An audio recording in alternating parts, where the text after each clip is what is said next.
Okay, here's part 2 of the Alps TV robot. In part 1 you saw the robot opened up and the flex shaft that had a kink in it where it was going to fail and thumping. I cut the flex shaft, inserted a solid rod, soldered it to make up for the amount of bad flex shaft that I needed to snip out. And with any kind of luck at all, we'll have this thing working now.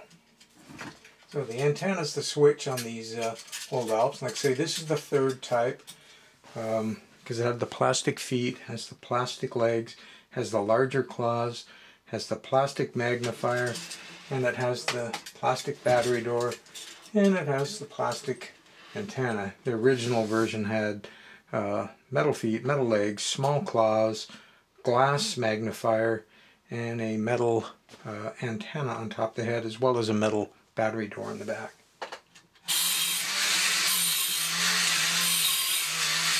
So these are the functions you're supposed to have.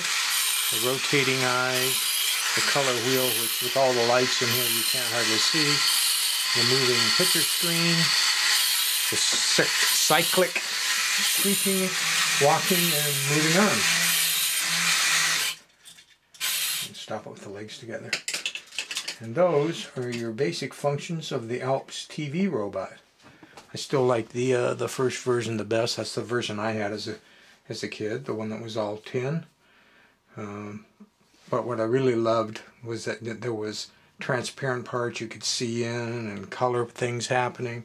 And then when I got to the point where I started tearing the toys apart, I loved seeing the flex drives in there. Yes, the very thing that we just repaired, but just keep in mind how old this thing is. It's over 60 years old at this point, the flex drive, and this one just went bad.